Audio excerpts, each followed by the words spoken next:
is a trend already right now. Why? Number one, kung i-analyze mo sa tatlong source ng income, ang networking ang pinakamura. Bakit? Sa employment, para maging empleyado, anong kapital mo? Education. Magkano ang kapital mo sa education? Imagine mo lang yung tuition fee mo from elementary, high school, college. Sabihin na lang natin 500,000. Okay? So 500,000 plus 16 years. In short, ito yung kapital mo para ano? Para kumita ka na minimum salary. Kung sa business point of view, this is not a good business. Bakit? The moment nagtatrabaho ka, sabihin na natin ang sweldo mo 10,000. Sabihin na lang natin, ang natitira na lang sa'yo, sa 10,000 and 5,000. Ibig sabihin, ito talagang income mo. Kasi minus expenses. Ngayon, yung 5,000 mo, kailan mo mababawi yung 500,000 mo? Kung every month ang kinikita mo 5,000, ibig sabihin, sabihin na natin 10 months kang straight nakakasave ka ng 50,000. 50,000 i-divide mo 500, ilan? Sabihin na natin 10. Ibig sabihin, 10 years kang magtatrabaho bago mo kukuha yung kapital mo. Sa traditional business, it's not a good business. Bakit?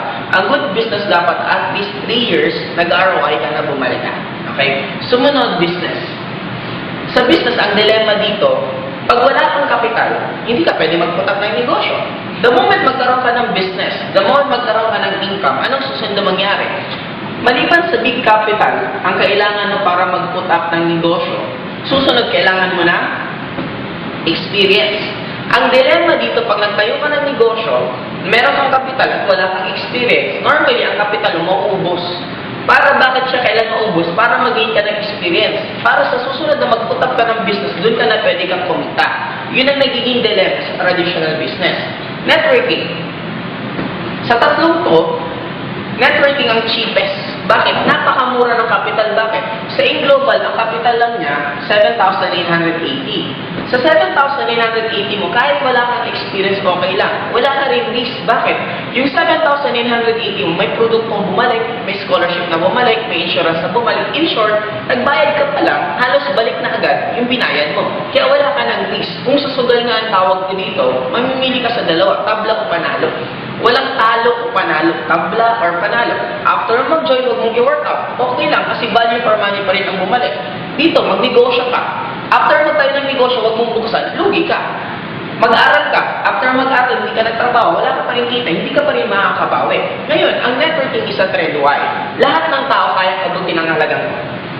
Magmayaman, magmahirap, kahit sinong kursigido, kaya gawa ng paraan ng 7,980. Ang kagandahan pa dito, unlimited to. Bakit? Dito, kailangan mo lang magsipag. Sa employment, may certain position lang na pwede mong puntahan, pwede mong pasukan. In short, hindi lahat ng tao pwede maging empleyado.